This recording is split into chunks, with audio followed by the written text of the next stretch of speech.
오늘 함께 묵상할 성경 말씀은 요한계시록 14장 1절에서 13절 말씀입니다. 요한계시록 14장 1절에서 13절 말씀입니다. 오늘은 12절 13절 말씀을 읽겠습니다. 성도들의 인내가 여기 있나니 그들은 하나님의 계명과 예수에 대한 믿음을 지키는 자니라. 또 내가 들으니 하늘에서 음성이 나서 이르되 기록하라. 지금 이후로 주 안에서 죽는 자들은 복이 있도다 하시매 성령이 이르시되 그러하다. 그들이 수고를 그치고 쉬리니 이는 그들의 행한 일이 따름이라 하시더라. 아멘. 오늘 함께 묵상할 주제는 인정받는 인내입니다. 요한계시록 13장에서는 바다에서 한 짐승이 나와 하나님을 대적합니다.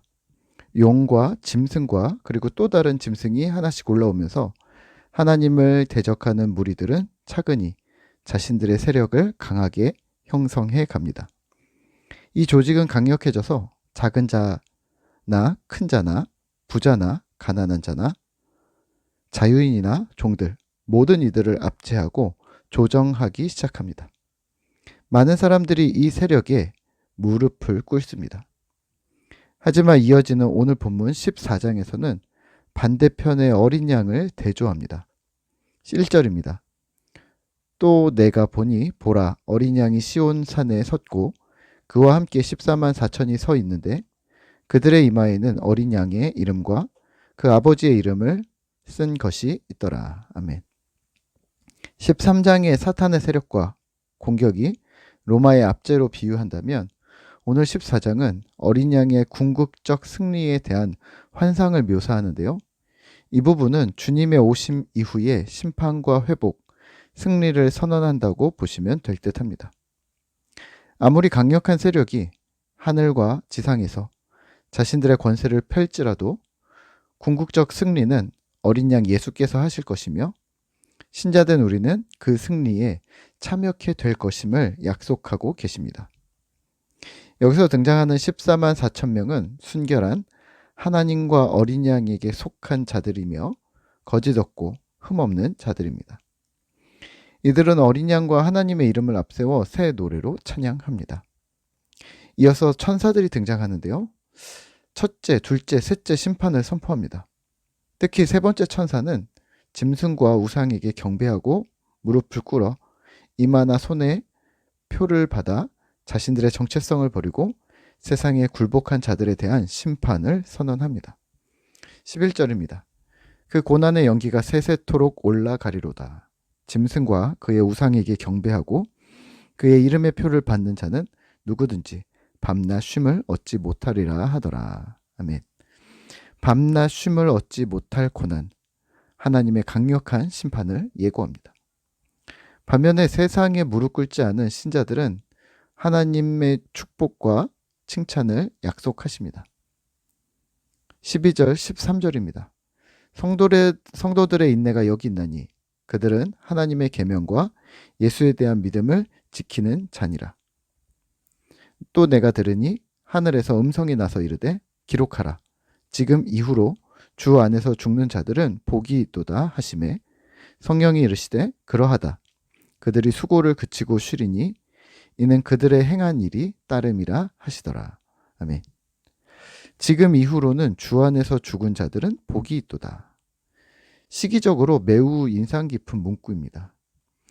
현재의 상황이 로마에 압제하였고 또 기독교의 엄청난 탄압과 공격이 있는 이 시점에서 이 시점부터 주님을 믿고 죽는 사람은 행복하다라고 말씀하시는데요. 이 말씀을 들은 그 시점의 신자들은 어땠을까요? 네, 큰 위로와 힘이 되었을 겁니다. 하나님의 말씀을 따라 믿음을 굳게 지키기로 하였던 이들의 환난을 격려하고 위로하는 하나님의 말씀이었던 것이죠. 오늘 우리는 이 말씀을 묵상하며 무엇을 기억해야 할까요? 하나님이 인정하시는 인내입니다. 하나님은 자신의 백성들에게 왜 이렇게 큰 약속을 하시는 걸까요? 심지어 지금 믿음을 가지고 죽는 자는 복되다라고까지 얘기하시는 걸까요? 여기에 포인트가 있습니다. 하나님이 인정하시는 믿음의 포인트가 있었던 것이죠. 그것이 무엇일까요? 12절을 다시 읽어볼까요? 12절입니다. 성도들의 인내가 여기 있나니 그들은 하나님의 계명과 예수에 대한 믿음을 지키는 자니라. 아멘. 성도들의 인내입니다.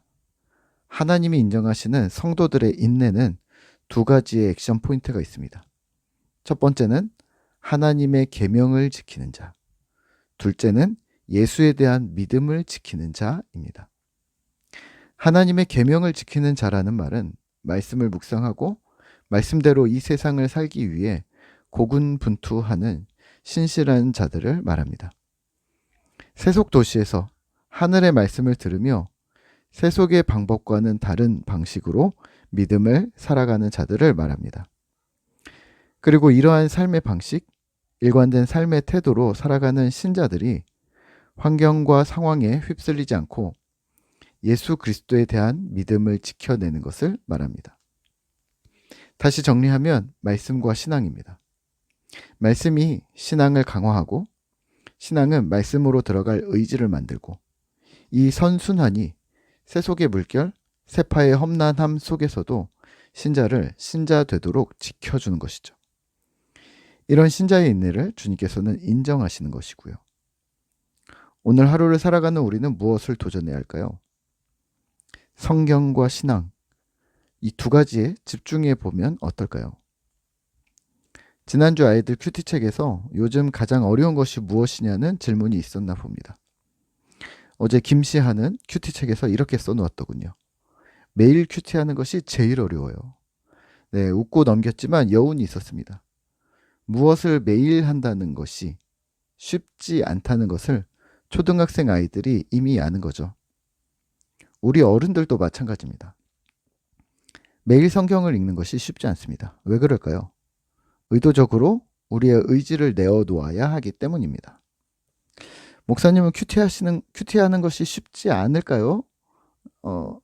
쉬우시죠? 라고 물으신다면 저 역시 쉽지는 않다고 당연히 말씀드리겠습니다. 이런 거예요. 저는 팔굽혀펴기를 하루에 50개씩 하는데요. 5분이면 됩니다. 사실 준비도 필요 없습니다. 생각만 있고 의지만 있으면 되는데요. 매번 하기가 싫습니다. 어렵지도 않은 건데 말이죠. 큐티는 팔굽혀펴기보다는 어렵습니다. 사실 큐티가 쉬워서 하는 게 아니라 말씀은 항상 어렵고 내 의지를 꺾어야 한다는 것이 어려운 거죠. 하지만 이렇게 생각해 보면 어떨까요? 큐티에 내 의지를 꺾는 것이 아니라 하나님께 내 의지를 꺾는 것이라고 생각하는 것이죠.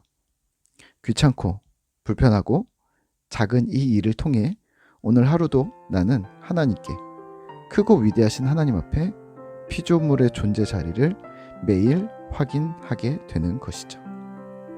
이것을 즐기시죠.